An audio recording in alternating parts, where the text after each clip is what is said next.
Karen Reed's motion to dismiss 2 counts has been ruled on. What did the court say and why? Also, did the court disparage defense counsel?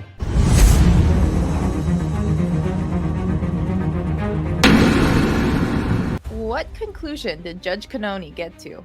I'm Lainey Law. And I'm attorney Andrew Myers. And today we have Intern Red with us. Hello, Intern Red. Hey. So we've been going back and forth with this case. So what did the jury say? What was actually said? Today we are bringing fresh information as to what the decision was. So we're going to take a look at these documents. Yeah, and here it is. Here's the memo of decision and order on defendant's motion to dismiss, issued in the Karen Reed case. The background goes on for pages and pages and pages, and we know that our loyal viewers and subscribers know all this. So, by the way, we're not going to read that footnote, and we're going to jump right to where the judge jumps right into her reasoning. She gives a very lengthy dissertation on the background in the case, which, again, I know that our viewers and our subscribers already know it. That's why we're skipping it. But she needs to do that in order for the appellate court, which is where this will go. I would bet my house on it. This is going on to appeal, and so that she needs to recite a background. And she starts out where the attorneys did, that the Fifth Amendment to the United States Constitution, applicable to the states through the 14th Amendment to the U.S. Constitution, and the Massachusetts common and statutory law protect an individual defendant from being twice placed in jeopardy for the same crime. And she goes on to state all of that, which is black letter law. In her motion to dismiss, the defendant argues that the retrial on indictments 1 and 3 would violate the double jeopardy protections of the federal and state constitutions because, despite absence of a jury verdict, the jury, in fact, reached a unanimous decision to acquit her on those charges, or alternatively, because there was no manifest necessity to support the declaration of the mistrial with respect to the charges. After careful consideration, the court concludes that the defendant's arguments are without merit. Dun, dun, dun. Yeah. Acquittal of the defendant. The defendant first contends that she was acquitted on indictments 1 and 3, and that therefore retrial is barred based on her attorney's affidavits purporting to reflect statements by jurors that the jury reached a unanimous conclusion that she was not guilty on those charges. So, I think we all remember that the case went to the jury in late June. On Monday, July 1st, the jury came back for the third time saying they were deadlocked after she declared a mistrial, and after the jurors went home. 5 different jurors who were identified as jurors A, B, C, D, and E all contacted purportedly the attorneys for the defense and said, hey, wait a minute, on the bus on the way back, we felt we had been, rushed, and we actually were unanimous on counts 1, which was the big one, second-degree murder, and count 3. So the judge disagrees and says, to trigger double jeopardy protection, an acquittal requires a verdict on the facts and merits. A person shall not be held to answer on a second indictment or complaint for a crime of which she has been acquitted. And the only verdict which can be received and regarded as a complete and valid verdict of a jury is an open and public verdict. And here's the kind of telltale where you don't have to read through the whole thing to know this is where the judge was going here, that she's citing case law that says the only verdict which can be received and regarded as complete and valid as a verdict of a jury is an open and public verdict, affirmed in open court as the unanimous act of the jury and in the presence of the whole panel, so that each juror has an opportunity to express his dissent to the court in case his decision has been mistaken or misrepresented by the foreman or his fellows, or in case he has been forced into acquiescence by improper means. So, she goes on and cites other cases and then says, because there was no open and public verdict affirmed in open court, not in affidavits filed later, rendered in this case, the defendant was not acquitted of any of the charges. The only unanimous act of the jury here was their representation to the court that they were at an impasse and unable to agree on whether the Commonwealth had established beyond a reasonable doubt the elements of the charges. The purported later attestations by some jurors after they had been dismissed that the jury had in fact agreed on some of the charges during deliberations do not have the force of a final verdict. So that's, you know what? We could sit here all afternoon and read this, but that's pretty much the crux of what she's saying. The defendant argues that it's elevating form over substance to not accept that the statements in the affidavits reflect an acquittal of the defendants on counts 1 and 3. However, the rendering of a verdict in open court is not a ministerial act, as the defendant contends. Rather, it communicates the finality of the deliberations, and its pronouncement in open court ensures its unanimity. See juvenile, She's just citing a case there, yeah. Yeah. Indeed, the authority upon which the defendant relies places particular importance upon the jury's pronouncement of its findings in open court. And then another citation. Where do we go down here? Here we go. All right. Where there was no verdict announced in open court here, retrial of the defendant does not violate the principle of double jeopardy. And you have manifest necessity of mistrial. The defendant's motion to dismiss also argues that double jeopardy bars reprosecution because she did not consent to a mistrial and there is no manifest necessity to declare one. This argument, too, is without merit. Very strong words right there. Oh, absolutely. Yeah. A defendant's consent to a mistrial removes any double jeopardy bar to retrial. So consent may be explicit or implicit. And I think that's a really strong word there, how they're saying it could be explicit or implicit. Explicit consents may occur either by moving for a mistrial or agreeing to one. So consent to a mistrial may be implied where defendant had an opportunity to object to the declaration and failed to do so. It's just that you had your chance to say no, but it's interesting because they're saying basically they had the chance to object and they didn't, but then that's what the exact opposite of what the defense is saying is that they didn't have that opportunity. So they cite their case and she cites a lot of case law in here as well. She's going to have to, because this case will go up on appeal. She really wants to try the case again. I mean, Judge Canoni has been very upfront about that, she set a trial date of January 27th. So we're going to get ourselves through the holidays. And before you know it, we'll be looking at a retrial. But she cites a lot of case law in here. And the reason is that when this gets to the appellate court, she wants to show the appellate court, hey, I reasoned this through. It wasn't just as a lot of the people that are out there commenting about the case saying, oh, it's just because she has an interest in the case or she's this or she's that. She wants to have a basis. So you know what I found interesting in all of this? You know what I found? I mean, she goes, I found a lot of this repetitive. I really did. It goes on and on and on and on. And then I found it really interesting here. I thought that, and this is why I said in the opening, did she disparage the defense attorneys when she said, it strains credulity to believe that if defense counsel wanted to voice any objection to the court, it would not have been heard. Significantly, defense counsel were no shrinking violets. Defense counsel were no shrinking violets. Neither Attorney Jackson nor Attorney Yannetti has ever needed this court to inquire whether counsel had an objection in order to be heard. And the court has never denied counsel the opportunity to be heard in open court or at sidebar. The court reconvened many times at counsel's request. Just days before the declaration of a mistrial, defense counsel asked to address the court while the jury was deliberating to raise an objection about the verdict slip. I remember this. Do you remember this? They were arguing about the verdict slip, and Attorney Jackson was saying, I object to this. It's confusing. And she just kind of sniped at him that this is how we do it in Massachusetts. And Attorney Yannetti, who's from Boston and has been practicing law for 30 years, said, no, that's not how we. But anyhow, what were you going to say, Red? She's so passive aggressive. I hate the judge so much because she pretends to be nice, and then you can actually tell how she's feeling when she says things like the defense counsel was no shrinking daisies or whatever. Now, I have daisies and I have violets in my garden. Do I need to show you the difference? My bad. I was paraphrasing. Just kidding. Okay.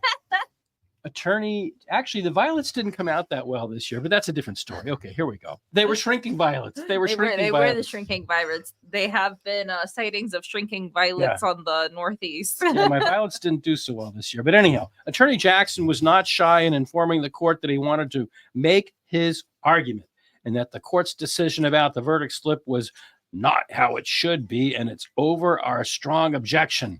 Attorney Jackson went so far as to suggest that it was almost like the court is directing a verdict of the subordinate charges by not making changes he wanted. The court finds it hard to believe that when counsel heard that the jury was at an impasse for the third time and a mistrial was inevitable, at perhaps the most critical point in the trial, counsel would sit silently if they did not consent to a mistrial. I think this is the last paragraph we're going to read because, it goes on and on and on for 21 pages. But this kind of gives you a view inside of what was going on back in chambers. As such, the court does not credit Attorney Jackson's averment that he lacked an opportunity to be heard. Defense counsel's silence, despite ample opportunity to be heard, is deemed consent.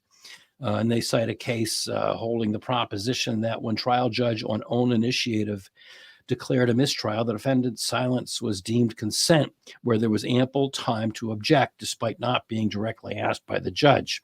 Silence in another case was not consent, where the judge's conduct was so intimidating to the defense counsel as to foreclose any objection from defense counsel to the declaration of a mistrial. I think we're going to play that clip because my memory of that and what's in the document are two different things. My memory of this is that it happened pretty darn fast. It happened very, very fast. I mean, the jury slip was read. They didn't want to have to really compromise their convictions. And the judge said, I'm not going to make you do that. I'm declaring it. So there really wasn't a chance. And if I'm an attorney standing in open court, and the judge is making her pronouncements, I'm not going to say anything. You don't interrupt. Objection. No, you don't interrupt a judge when you're given the opportunity or during trial when some evidence is offered. Yes, you're allowed to make an objection. But when the court has the floor, you don't interrupt the court. So it did happen pretty quick, and we're going to replay that clip. All right, Mr. Foreman, I am in receipt of your note. Judge Cannoni, despite our rigorous efforts, we continue to find ourselves at an impasse. Our perspectives on the evidence are starkly divided. Some members of the jury firmly believe that the evidence surpasses the burden of proof, establishing the elements of the charges beyond a reasonable doubt. Conversely, others find the evidence fails to meet this standard and does not sufficiently establish the necessary elements of the charges. The deep division is not due to a lack of effort or diligence, but rather a sincere adherence to our individual principles and moral convictions. To continue to deliberate would be futile and only serve to force us to compromise these deeply held beliefs.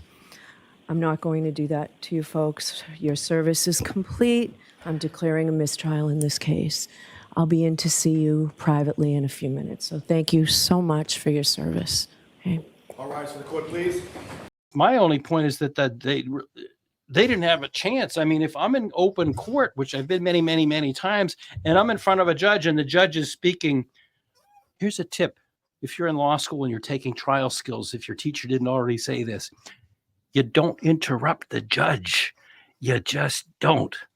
So It's interesting the difference between because the judge says like they were given ample time. I feel like there was barely enough time to lift our jaws back from the ground after they had fallen before everything was dismissed, in my opinion. So it's an interesting case. I don't remember a case like this ever. I've only been practicing law for a little bit more than 30 years, and based on, speaking to other attorneys and listening to what other attorneys are saying, this is a case of first impression. At the same time, though, I do have to, take a look at what is being said. Let's forget the personalities and the way things went down. The jury did come back 3 times and they said, we're having a hard time. We have an impasse. There is that Rule 29 that says the court may make an inquiry if there are multiple counts, but it doesn't say the court must, the court has to. There's an imperative. There's a legal absolute requirement. It says the judge may make an inquiry. So would it have been a better practice at that time when the jury came back 3 times? Would it have been a better practice to say, hey guys, let's take it 1 count at a time. Can we clear some of these away and just focus on the one? Did you have any agreement on any of the counts? Would that have been a better practice? Absolutely. In retrospect, just like the Monday morning quarterback knows exactly why their team lost and the other team won. But I don't know. It's quite a mess. It will go up on appeal. I don't know. We spoke to our friend over on the West Coast, Yoli, and her prediction was kind of the same as mine. And I don't like to predict. I really don't. But I think that the upper courts in Massachusetts will uphold this decision. And I think there will be another trial, as much of a real Megillah as it will be. There will be another trial January 27th. It's so stressful because I don't know in what universe that trial went so swimmingly that they think that it's worth a retrial, that after everything that's happened that a retrial is going to be any better and any more clear at this point. And it's, this is a first-time offender. This is not like the world has so many other like more serious things to put their resources to. There's drug dealers and all types of violence going on, and we as a society now are taking so many more resources to continue trying to figure out whether or not this woman accidentally hit her boyfriend or if it's all a sting operation. I don't really think that from what we saw and how messy the prosecution's fight was, I don't really know why everybody is so gung-ho on doing this all over again, as if I don't think anybody's gung-ho about it. I think it's just that it's an unfortunate, awful, terrible foregone conclusion. I'd be really interested to know in our comment section below what our viewers have to say. Our viewers have been very adamant on other cases. I'd love to know whether our viewers agree with this, and if they disagree, why. And you've never been shrinking violets in the past to tell me why I'm wrong. If I look at this and just based on the law, forgetting, and I know there's a lot of people out there that love Karen Read, and she's a nice woman, she's a professional woman, and this is a horrible thing that's happened in her life.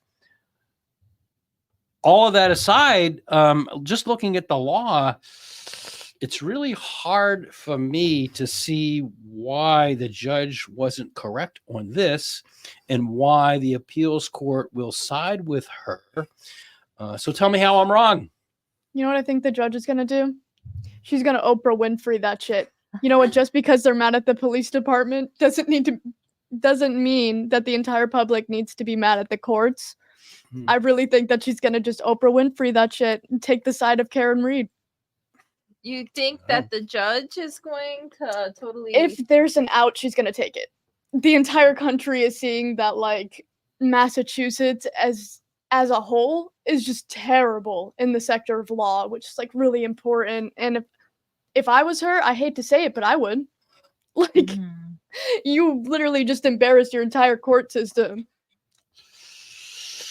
I don't know. I appreciate your insights, Red. I really do. But I know a lot of people will agree with you and tell us down in the comments how I'm wrong. But at the same time, it is the law that unless the verdict is read in open court and the defense has a right at that time to ask the jury foreman and all 12 of the jurors to verify that it's their, and I've been in court many times when this has come back, whether the court's going my way or the few times it hasn't, you're allowed to ask the juries, is this your judgment? Is this the judgment of the whole panel? So I kind of think for the sanctity of the judicial system in Massachusetts, people's opinions aside, she kind of had to go this way, because we can't have jurors calling people on the telephone and saying, "Hey, guess what? Guess what?" And it was 5 jurors. It was 5 jurors, granted A, B, C, D, and E, but what about the other 7? I would have thought a better result, and I always said the better result would have been to bring them all in, and there is precedent for that in the Murdoch case. In the Murdoch case, they did that. It was a totally different. And yes, I know I've been told in the comments that was different. It was very different, but it was the same in that there was the ability for the court in Georgia, different laws, to bring the jury back and ask them all very simple questions. And they brought a retired Georgia Supreme Court judge in for a day to consider this. And there were very pointed, sharp questions that were asked of the jury. It didn't take that long. I think we were all surprised. We all thought this was going to last forever. No, it was all done in the morning. It was all done before lunchtime. So I kind of think in retrospect, I could always tell what the football players did wrong on a Monday. I have perfect clairvoyance when it comes to, looking back at stuff.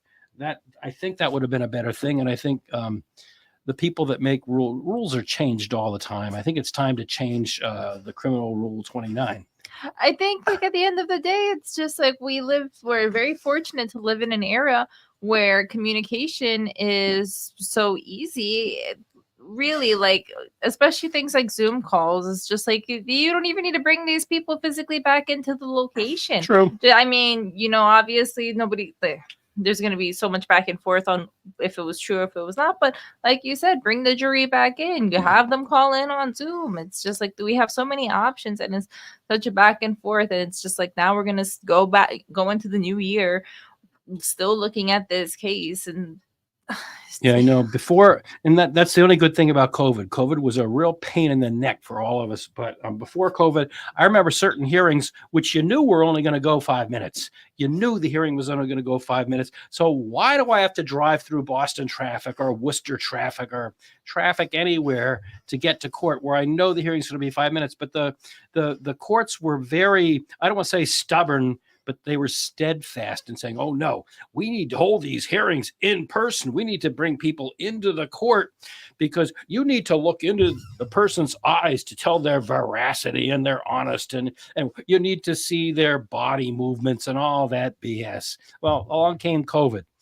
And I don't know, 3-4 weeks into COVID, the courts realized, you know what, we can't shut down the courts. We can't shut down the courts. Maybe we ought to try this Zoom thing. So they tried, and there were different courts have their own little platforms, but they're all similar to Zoom.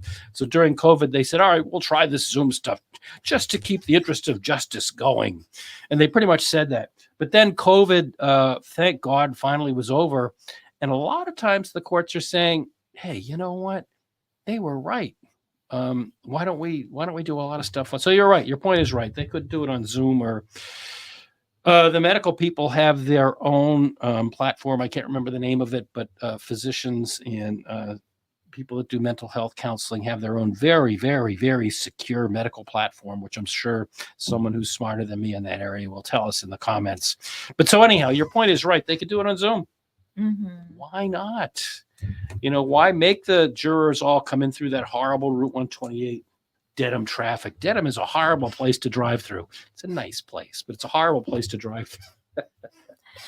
It's just like this whole thing. It just is, obviously I'm uninvolved with the case, but it's just frustrating because do we really think, I don't know, because even in a case where she's guilty, I still even in a theoretical situation where she's ruled as guilty, I really don't think they're ever going to find her as anything more guilty than this having been an accident. So it just, it seems like such a waste of resources to spend so much court funding and all of this. It's just like, obviously, these people, the prosecution and judge, get your bag, but it's just like, is she really the biggest threat to Massachusetts right now? No, there's a million reasons. There's a million reasons why it shouldn't be tried as a matter of policy, not legal, but as a matter of policy. And we narrowed it down to a short that we did this week.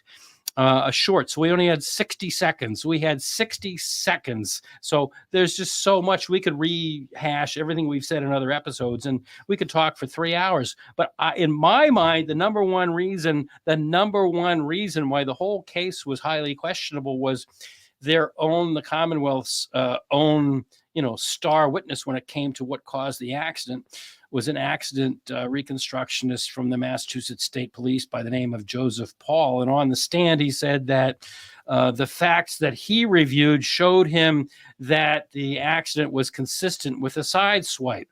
Well, wait a minute. I thought all along the Commonwealth had been saying that Karen Read backed into him. And not only that, to make it even worse, he said that the facts were consistent with that. Well, wait a minute. Standard for a criminal case in every jurisdiction in the United States is beyond a reasonable doubt. And so to say that something's consistent with doesn't even rise to that. So the whole idea of retrying the case as a matter of policy is crazier than a bedbug. But, legally, you got to do what you've got to do. And a lot of times the law isn't really in comport with what's smart. But here we are. Okay, guys, anything else before we roll the gauntlet here? I'm sure this case is going to give us, plenty of more opportunities to make videos about this. So let us know your opinions down below. If you think this is a waste, if you think that I'm crazy, we want to hear it. Okay, it is time for me to go to the grocery store. Whether you are in the grocery store, the gas station, or anywhere else, please remember to be kind to people. You don't know what they're going through. And the same goes for our comments section. We want you to comment, but be nice, be kind, be positive if you can. And thank you for watching. Be sure to like and subscribe. Have a good one.